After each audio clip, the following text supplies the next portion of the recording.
حاجی صاحب ہر سال حج کرتے اور لاکھوں روپے مسجد میں دے کر اعلان کرواتے تاکہ لوگوں کو دکھا سکیں، لیکن وہ فیکٹری کے مزدوروں کو کئی کئی مہینے تنخواہیں نہ دیتے۔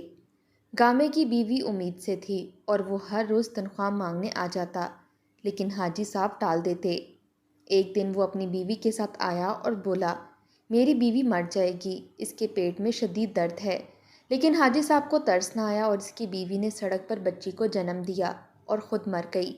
اور اچانک حاجی کو فیکٹری سے کال آئی، جس کو سنتے ہی ان کی جان نکل گئی، کیونکہ فیکٹری میں سعودیہ سے آنے والی فلائٹ جب کراچی ایئرپورٹ پر پہنچی تو تمام ملازمین اور حاجی صاحب کے بیٹے ہاتھوں میں گلاب کے پھول پکڑے اپنے والد کا بے چینی سے انتظار کرنے لگے۔ یہ حاجی صاحب کا 7واں حج تھا جو ادا کر کے آ رہے تھے۔ حاجی مشتاق کا امیر ترین لوگوں میں شمار ہوتا تھا۔ ان کے بارے میں مشہور تھا کہ کوئی بھی ان کے در سے خالی ہاتھ نہیں لوٹتا۔ جتنا اللہ نے انہیں نوازا ہے وہ غریبوں کو ہی بانٹ دیتے ہیں اور خود بہت ہی سادہ طبیعت کے مالک ہیں۔ جیسے ہی حاجی صاحب ایئرپورٹ سے باہر نکلے، لوگوں کا جھمکٹا سا جمع تھا۔ بہت سے چھوٹے موٹے نیوز کاسٹر بھی وہاں پر موجود تھے، کیونکہ حاجی صاحب کا سیاست میں بھی تھوڑا بہت نام چلتا تھا۔ سفید رنگت، سفیدی لباس، اس پر سفید رنگ کی پگڑی، یہ تھے حاجی مشتاق صاحب، جن کی پورے پاکستان کے بڑے بڑے شہروں میں فیکٹریاں تھیں۔ لوگ تیزی سے ان کی طرف بڑھے تھے، ان کے گلے میں پھولوں کا ہار پہنایا۔ ملازمین تو ان کے ایسے عقیدت مند تھے کہ ان کا ہاتھ پکڑ کر چومنے لگے، آنکھوں پہ اور سر پر لگانے لگے۔ حاجی صاحب کے برابر میں ہی ان کا سیکٹری بھی موجود تھا، جن کو حاجی صاحب نے ایک اشارہ کیا تو انہوں نے 50 اور 100 کے نوٹوں کی گٹھیاں نکالیں اور وہاں موجود ورکرز میں تقسیم کرنی شروع کر دیں۔ لوگوں نے حاجی صاحب کے نام کے نعرے لگانے شروع کر دیے۔ حاجی صاحب مسکراتے ہوئے سب کو ہاتھ سے الوداع کہتے ہوئے اپنی کالے رنگ کی پراڈو میں بیٹھے اور اپنے گھر چلے گئے۔ کئی روز بعد جب حاجی صاحب اپنی فیکٹری میں پہنچے تو تمام ملازمین کے لیے زمزم کا پانی اور کھجوریں لائے تھے۔ وہ انہیں تھمائی اور پھر انہیں کہا کہ دل لگا کر کام کرو، اگلے سال میں اپنے پیسوں سے تم سب میں سے کسی ایک کو حج ضرور کراؤں گا، قرعہ کروں گا، جس کا نام آیا وہی حج پر جائے گا۔ یہ خوشخبری سننا تھی کہ تمام لوگوں نے حاجی صاحب کو خوشی کے مارے گود میں ہی اٹھا لیا۔ حاجی صاحب کے نعرے بلند ہونے لگے۔ وہیں پر ایک ایسا واقعہ رونما ہوا جس نے تمام لوگوں کی سوچوں کو جھنجھوڑ کر رکھ دیا تھا۔ ایک اجڑی بکھری حالت میں میلے کپڑوں میں ملبوس عورت اس فیکٹری میں داخل ہوئی اور جیسے ہی اس کی نظر حاجی مشتاق پر پڑی تو رونے لگی، بلند آواز میں پھوٹ پھوٹ کر رونے لگی، کہنے لگی، مشتاق، تیرا بیڑا غرق ہو جائے، تو برباد ہو جائے، تجھے کیڑے پڑیں، تو موت مانگے اور تجھے موت بھی نہ آئے۔ یہ سننا تھا کہ حاجی صاحب کے تمام ورکرز اشتعال میں آ گئے۔ وہ عورت ایک پاگل سی عورت تھی، لیکن جیسے اس نے یہ سب الفاظ بولے، حاجی مشتاق کی رنگت فک پڑ گئی تھی۔ یکدم وہ بری طرح سے بدحواس ہوا تھا، لیکن جب لوگوں کو دیکھا تو پھر اپنی جیب سے رومال نکال کر پسینہ پونچھ کر کہنے لگا، یہ تو پاگل عورت ہے، نہ جانے کیوں یہاں پہنچ گئی ہے، سیکیورٹی گارڈ کدھر ہے، انہوں نے ایسی پاگل عورت کو اندر آنے ہی کیسے دیا؟ اس سے پہلے کہ وہ اپنے گارڈز کو پکارتے وہ عورت کہنے لگی، تجھے خدا کی مار ہے مشتاق، جیسے تو نے میری گود سونی کی ہے، خدا کرے تو بھی لاوارث ہو جائے، تیرے بچے مر جائیں اور تو تڑپتا پھرے، تجھے بھی دنیا یوں ہی پاگل کہے جیسے مجھے کہہ رہی ہے۔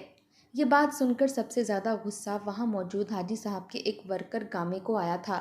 وہ تیزی سے آگے بڑھا اور اس عورت کا ہاتھ پکڑ کر اسے دھکیلتے ہوئے فیکٹری سے نکالنے لگا، کہنے لگا، چل مائی باہر نکل، خبردار جو تو نے میرے مالک کو کچھ بھی کہا تو تیری جان لے لوں گا۔ ہمارے حاجی صاحب پر تو اللہ کا بڑا کرم ہے، جبھی تو دیکھ اللہ انہیں ہر سال اپنے گھر پر حج کی ادائیگی کے لیے بلاتا ہے۔ تو بتا، کیا تو نے خواب میں بھی اللہ کا گھر دیکھا ہے؟ وہ اسے فیکٹری سے باہر نکال چکا تھا، ساتھ ہی ساتھ اپنے مالک کے قصیدے پڑھ رہا تھا۔ عورت کہنے لگی، اس جیسے بہس انسان کو تو اللہ کے گھر کو دیکھ کر بھی خوف نہیں آتا، ارے اس کی جگہ کوئی اور ہوتا تو خانہ کعبہ کو دیکھ کر ہی اس کا دل پھٹ جاتا۔ ایسے گناہ کیے ہیں اس شخص نے کہ شیطان بھی اس کا مرید ہو جائے۔ اس سے آگے وہ کچھ بولتی کہ گامے نے اس عورت کو دھکیلتے ہوئے فیکٹری سے باہر نکالا تھا، کہنے لگا، بدبخت کہیں کی، جبھی تو اللہ نے تیری عقل کو ضائع کر دیا، تو ایک نیک مسلمان پر ایسا الزام لگاتی ہے۔ گامے کا شمار ان ملازمین میں ہوتا تھا جو کہ اپنے مالک کی نمک حلالی کی خاطر اپنی جان بھی قربان کر دینے سے گریز نہیں کرتے۔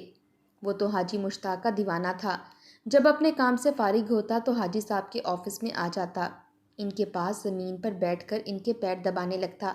حاجی صاحب بڑی شفقت سے اس کے سر پر ہاتھ رکھ کر کہتے، گامے پتر، تو کیوں مجھ گناہ گار بندے کو مزید گناہ گار کرتا ہے؟ ارے میں نے کبھی اپنے ملازمین کو نوکر نہیں سمجھا، نہ ہی یہ چاہا ہے کہ وہ زمین پر میرے پیروں کے پاس بیٹھیں۔ شاباش اٹھ، تو بتا تجھے کیا چاہیے؟ گاما کہتا کہ آپ کو نہیں پتہ حاجی صاحب، اللہ نے آپ کے پیروں کے نیچے جنت رکھی ہے، آپ ہمارا اتنا خیال رکھتے ہو۔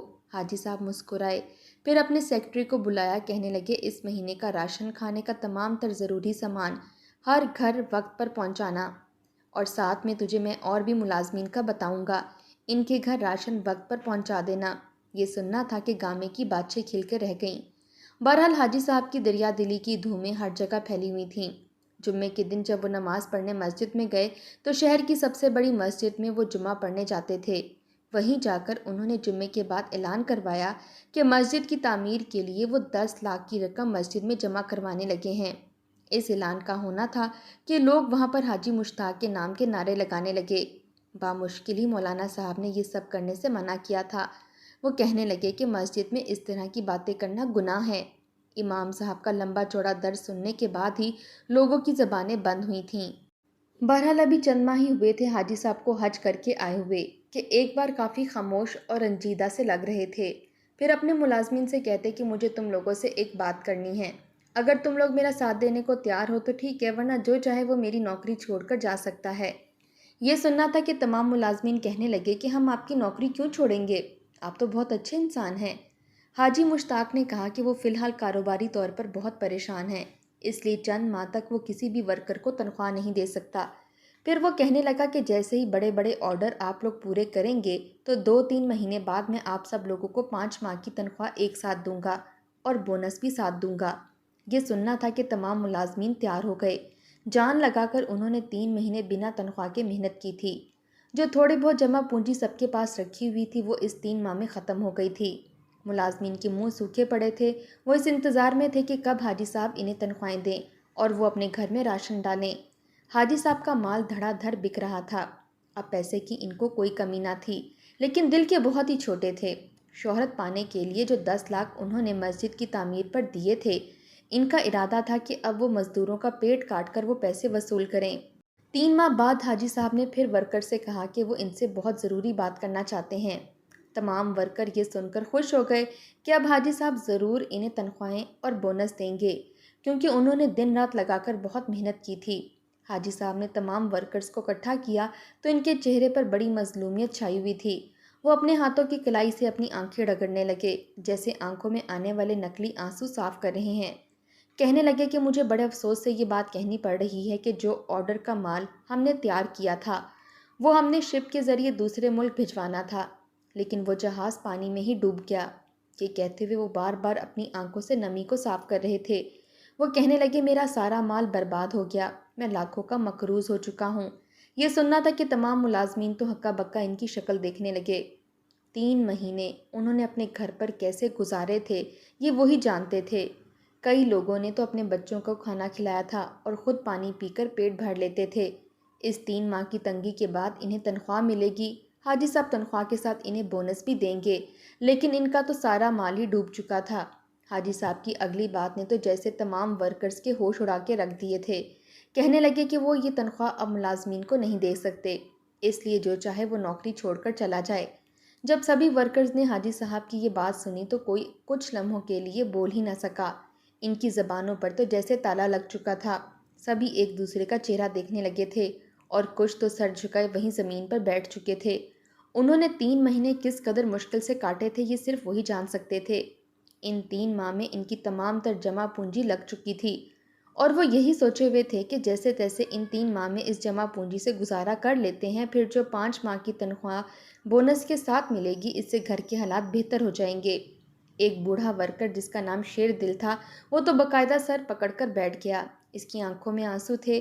2 ماہ بعد اس کی بیٹی کی شادی تھی اور اس نے اس کے جہیز کے لیے جوڑے ہوئے سارے پیسے گھر خرچ میں لگا دیے تھے، اور اب یہ بات سن کر اس کے دل میں درد سا اٹھنے لگا تھا۔ وہاں پر جتنے بھی ورکرز تھے سب کے ہی کئی مسائل تھے، کیونکہ وہ سبھی غریب اور مزدور لوگ تھے۔ غریب گھرانوں سے ان کا تعلق تھا اور پورے خاندانوں کی ذمہ داری انہی پر تھی۔ ان کے گھر میں تو ایک آنا بھی نہیں بچا تھا۔ تنخواہ ملنے کی امید پر تو وہ سب کچھ لگا بیٹھے تھے۔ اس پر حاجی صاحب جب کہنے لگے کہ تم لوگ اگر چاہو تو میری یہ ملازمت چھوڑ کر جا سکتے ہو، تو گاما کچھ دیر سوچنے کے بعد ایک مرتبہ پھر بولا، کہنے لگا کہ نہیں حاجی صاحب، یہ آپ کیسی باتیں کر رہے ہیں؟ جب ہم پر مشکل وقت آتا ہے تو آپ ہم پر پیسے لگاتے ہیں، ہمارا خیال رکھتے ہیں۔ میری تو زندگی آپ کے قدموں میں گزر جائے تو مجھے ملال نہیں۔ اب جب آپ پر مشکل وقت آیا ہے تو بھلا ہم کیوں آپ کو چھوڑ کر جائیں؟ آپ کے سوا ہمارا اس دنیا میں ہے ہی کون؟ گامے کی بات سن کر کئی ورکرز نہ چاہتے ہوئے بھی ہاں میں ہاں ملانے لگے اور سب یک زبان ہو کر کہنے لگے کہ حاجی صاحب، ہم آپ کے ساتھ ہیں۔ آخر کو نقصان صرف آپ کا نہیں ہمارا بھی ہوا ہے۔ جب حاجی مشتاق نے یہ بات سنی تو فوراً چہرے پر مسکراہٹ اور شرمندگی کے ملے جلے تاثرات سجائے کہنے لگا، مجھے تم لوگوں سے یہی امید تھی، مگر تم لوگ فکر مت کرنا، میں تم لوگوں کو بونس سمیت سارے ماہ کی تنخواہ ایک ہی دفعہ دوں گا۔ بس تم لوگ ایسے ہی محنت کرتے رہو، بلکہ اب تم لوگوں کو 2-3 گھنٹے فالتو کام کرنا پڑے گا تاکہ ہم زیادہ کام کر کے یہ نقصان کی بھرپائی کر سکیں۔ سبھی ورکرز اس بات پر اتفاق کر چکے تھے۔ اس روز اوور ٹائم لگا کر جب گاما گھر گیا تو اس کی بیوی صحن میں بچھی ہوئی ٹوٹی سی چارپائی پر بیٹھی اسی کا انتظار کر رہی تھی۔ گامے کو خالی ہاتھ دیکھا تو اسے پریشانی ہوئی، کہنے لگی کہ گامے، آج تو تجھے تنخواہ نہیں ملنی تھی، تو صبح کہہ کر گیا تھا کہ آج 4-5 ماہ کی ایک ساتھ ہی تنخواہ ملے گی، اور پھر تو میرے لیے بہت سارے پھل اور کاجو بادام لے کر آئے گا، مگر تو خالی ہاتھ آیا ہے۔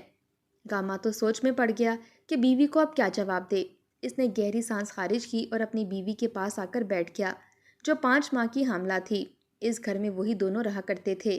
نوشی سے گامے کو بڑی ہی محبت تھی۔ حاجی مشتاق کے بعد اگر وہ کسی کو کچھ سمجھتا تھا تو وہ صرف اس کی بیوی تھی۔ اس نے نوشی کا ہاتھ پکڑا اور کہنے لگا کہ دیکھ نوشی، حاجی صاحب نے ہماری کتنی مدد کی، یہ گھر بھی میں نے حاجی صاحب کے دیے پیسوں سے ہی بنایا تھا۔ نوشی فوراً لقمہ دیتے ہوئے کہنے لگی، وہ تمہاری محنت کی کمائی تھی گامے، اور ہر مہینے تم اپنی تنخواہ سے کچھ رقم کاٹ کر انہیں واپس بھی لوٹاتے رہے ہو۔ تو گاما فوراً اپنی بات شروع کرتے ہوئے کہنے لگا کہ دراصل کام میں بڑا ہی نقصان ہو چکا ہے۔ جو جہاز ہماری فیکٹری کا سامان دوسرے ملک لے کر جا رہا تھا وہ پانی میں ڈوب چکا ہے، اور حاجی صاحب کو بڑا ہی نقصان ہوا ہے۔ اس لیے اب اگر ہم لوگ ان کا ساتھ نہیں دیں گے تو آخر کون دے گا؟ اس لیے وہ اگلے 1-2 ماہ بعد ہی تنخواہ دیں گے۔ فکر مت کرو، وہ تنخواہ اتنی ہوگی کہ میں تمہاری ہر خواہش پوری کر دوں گا۔ اتنا سننا تھا کہ نوشی پریشان ہو گئی، کہنے لگی کہ تمہارا دماغ تو ٹھیک ہے گامے، 5 ماہ پہلے ہی ایسے گزر چکے ہیں، اور اب مزید 2 ماہ گھر میں کھانے کے لیے اناج بھی باقی نہیں رہا، اور میری حالت تو تمہیں پتہ ہی ہے۔ ڈاکٹر نے کہا تھا کہ مجھ میں خون کی کمی ہے اور اس کا اثر بچے پر بھی پڑ سکتا ہے۔ مجھے پھل اور خشک میوے کھانے کا کہا گیا ہے، اور تم وہ بھی نہیں لے کر آئے۔ یہ سن کر گاما بھی پریشان ہو چکا تھا، کہنے لگا تم فکر مت کرو، میں کسی دوست رشتہ دار سے پیسے مانگ لوں گا اور تمہیں یہ سب لا دوں گا۔ مگر نوشی کو گامے سے محبت تھی اور اس کی مجبوری سمجھتی تھی، کہنے لگی کوئی ضرورت نہیں، میں اپنی صحت کا خیال رکھوں گی، باقی اللہ بہتر کرے گا۔ یہ صرف ایک گامے کی گھر کی کہانی نہ تھی، بلکہ اس گاؤں میں موجود سبھی ورکرز کی یہی کہانی تھی۔ ہر گھر میں عجیب سی اداسی چھائی ہوئی تھی۔ کسی کو کچھ سمجھ نہیں آ رہی تھی کہ وہ لوگ اتنے پیسے کہاں سے لائیں جس سے گھر کا خرچ چل سکے۔ کئی گھروں میں تو فاقوں کی نوبت آ چکی تھی۔ خالی پیٹ کام کرنے کی وجہ سے ورکرز میں کمزوری پیدا ہو چکی تھی، وہ وقت پر کام نہیں کر پا رہے تھے، مگر اس کے باوجود حاجی مشتاق کو اس کی ذرا بھی پرواہ نہ تھی۔ اس کا کوئی جہاز ڈوبا ہی نہ تھا، بلکہ یہ تو سارا ڈرامہ تھا، کیونکہ وہ جانتا تھا اگر وہ سبھی ورکرز کو 5 ماہ ہمراہ بونس تنخواہ دینے لگا تو کروڑوں روپے اس کی تنخواہوں میں ہی لگ جائیں گے، اور اس کا کافی نقصان ہو سکتا تھا۔ وہ کنجوس اور لالچی قسم کا شخص تھا۔ اس نے جو بحری جہاز دوسرے ملک کے لیے بھیجا تھا، اس کے بدلے میں آنے والی لاکھوں کی رقم سے اس نے کئی زمینیں خرید کر وہاں پر مزید کام شروع کروا دیا تھا، جبکہ اس کی فیکٹری میں ہر محنتی ملازم کو یہی چورن بیچا گیا کہ فیکٹریوں میں نقصان ہو رہا ہے۔ وہیں جیسے تیسے کر کے 2 ماہ بھی گزر گئے اور ملازموں کی حالت انتہائی خراب ہونے لگی۔ ایک روز ایک بوڑھا ورکر حاجی مشتاق کی بڑی سی کوٹھی کے باہر آیا۔ چوکیدار نے اسے دیکھا تو اندر جانے سے روک دیا۔ وہ ان کی منتیں کرنے لگا کہ میری ملاقات حاجی صاحب سے کروائیں، مجھے ان سے ضروری بات کرنی ہے۔ آخر حاجی صاحب کی اجازت ملنے پر اسے اندر بھیج دیا گیا۔ وہ بوڑھا ملازم چلتا ہوا حاجی صاحب کے پاس آیا تو حاجی صاحب بولے، بولو شیر دل، کیا کہنا چاہتے ہو؟ شیر دل کی آنکھوں میں آنسو آ گئے۔ وہ حاجی مشتاق سے بھی بڑی عمر کے بزرگ تھے، کہنے لگے کہ آج تک میں کسی کے سامنے نہیں رویا، مگر آپ کو میں اپنا سمجھتا ہوں، جانتا ہوں کہ آپ مجھ غریب کے دل کی آواز سنیں گے، اس لیے آپ کے پاس چلایا۔ دراصل میری بیٹی کی شادی ہے اور میں نے اس کے لیے جو بھی پیسے جمع کر رکھے تھے وہ سبھی لگ چکے ہیں۔ اب میرے پاس اتنی رقم نہیں کہ میں ایک کپڑے کا سوٹ ہی خرید کر اپنی بیٹی کو جہیز میں دے سکوں۔ اگر ہو سکے تو میری کچھ مدد کر دیجئے تاکہ میری بچی اپنے گھر میں رخصت ہو جائے، بھلے ہی وہ پیسے آپ میری ملنے والی تنخواہوں سے کاٹ لینا۔ اتنا سننا تھا کہ حاجی مشتاق کے چہرے پر مسکراہٹ پھیلی۔ تبھی گھر کی ایک ملازمہ کو اشارہ کیا۔ کچھ دیر بعد وہ آئی تو اس کے ہاتھوں میں ایک پوٹلی تھی۔ جب اس پوٹلی کو کھول کر دیکھا گیا تو اس میں انتہائی پھٹے پرانے اور بوسیدہ کپڑے تھے جو کہ حاجی مشتاق کی بیوی کے تھے۔ حاجی مشتاق کہنے لگا، یہ لو، لے جاؤ اور اپنی بچی کو جہیز میں دے دینا۔ شیر دل صدمے کے مارے حاجی مشتاق کو دیکھنے لگا۔ حاجی مشتاق طنزیہ مسکرا کر بولا، اب ایک غریب باپ کی بیٹی ہے، یہی تو جہیز میں لے کر جائے گی۔ اب نکلو اور دوبارہ میرا دماغ خراب کرنے کے لیے گھر میں مت آنا۔ آج پہلی مرتبہ اس بزرگ نے حاجی مشتاق کا یہ روپ دیکھا تھا۔ وہ تو اس قدر حقارت سے اس سے بات کر رہے تھے کہ یہ بات اس بزرگ کے سینے میں چبھ گئی اور وہ اگلے ہی روز وفات پا گئے۔ محلے کی مسجد میں اعلان ہوا تو حاجی مشتاق فوراً چلا آیا اور کہنے لگا، میں اپنے ملازم کی تدفین کرواؤں گا اور اس کے لیے مہنگا ترین کفن جو میں سعودیہ سے لایا تھا وہ پہناؤں گا۔ اس بات پر تو پھر سبھی حاجی مشتاق کے نام کے نعرے لگانے لگے تھے، جبکہ وہیں گامے کی بیوی کی طبیعت خراب ہوتی چلی جا رہی تھی۔ گھر میں 1 روپیہ بھی موجود نہ تھا جو ڈاکٹر کے پاس لے جاتا۔ جب نوشی کی طبیعت مزید خراب ہونے لگی تو گامے کو کہنے لگی کہ تم جاؤ اور حاجی مشتاق سے کچھ رقم لے کر آؤ۔ گاما اپنی بیوی کی بات سن کر حاجی مشتاق کی کوٹھی پر پہنچا۔ حاجی مشتاق اس وقت اپنے گھر میں ہی موجود تھا۔ جب گاما اس کے پاس گیا اور پھر اس کے قدموں میں بیٹھ کر پیر دبانے لگا، حاجی مشتاق کہنے لگا کہ بتاؤ کیا کہنا چاہتے ہو؟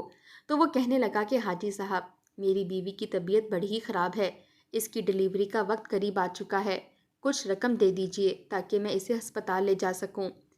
حاجی مشتاق نے یہ سنا تو مسکرانے لگا، کہنے لگے کہ جھوٹ بولتے ہو، سیدھی طرح کہو نا کہ تمہیں مجھ پر اعتبار نہیں ہے، اس لیے ایسے بہانے بنا کر باقی ملازمین کی طرح پیسے مانگ رہے ہو۔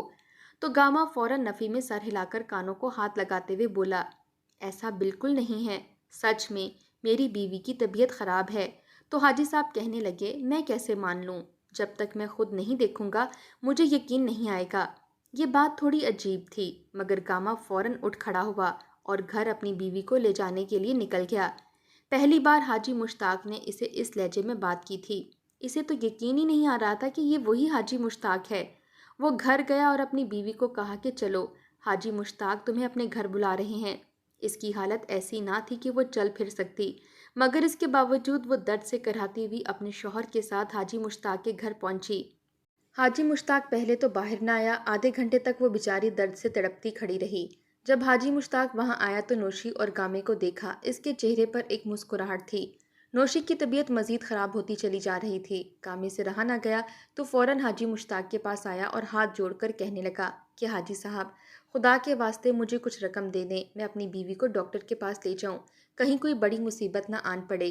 تو حاجی صاحب کہنے لگے، میں نے تمہیں بتایا ہے کہ میرے پاس رقم نہیں ہے، اگر ہوتی تو میں ضرور دے دیتا۔ انتہائی بدتمیز ملازم ہو تم، جو اپنے مالک کی بات نہیں مان رہے۔ اب لو اپنی اس بیوی کو اور نکلو یہاں سے۔ گامے نے یہ دیکھا تو اس کی آنکھوں میں آنسو آ چکے تھے۔ کہنے لگا کہ حاجی صاحب، آج سے پہلے تو آپ نے کبھی اس لہجے میں بات نہیں کی، مجھے تو اپنی آنکھوں پر یقین نہیں آ رہا۔ مگر اگلے ہی پل حاجی صاحب نے خود آگے بڑھ کر گامے کو دھکا دیا اور ساتھ ہی اس کی بیوی کو بھی دھکا دیا۔ پھر چوکیدار کو کہنے لگے، ان دونوں کو دھکے مار کر یہاں سے نکال دو۔ گامے کی بیوی حاجی کے دھکے سے تو بچ گئی، مگر جب چوکیداروں نے ان دونوں کو دھکے دے کر گھر سے نکالا تو وہ اپنا توازن برقرار نہ رکھ سکی اور منہ کے بل گیٹ سے باہر گر گئی۔ اس کی طبیعت مزید خراب ہو چکی تھی۔ ایک فلک شگاف چیخ فضا میں گونجی تھی اور پھر ہر سو خاموشی پھیل چکی تھی۔ وہ چیخ اور پھر گامے کی بلند آواز سن کر آس پاس کے گھروں سے لوگ باہر آ چکے تھے۔ گاؤں کی عورتوں نے جب گامے کی بیوی کی یہ حالت دیکھی تو پریشان ہو گئیں۔ فوراً ایک عورت اپنے شوہر جو کہ رکشے والا تھا اسے بلایا اور پھر نوشی کو لے کر ہسپتال پہنچے، مگر بہت دیر ہو چکی تھی۔ نوشی اور اس کا بچہ دونوں ہی دم توڑ چکے تھے۔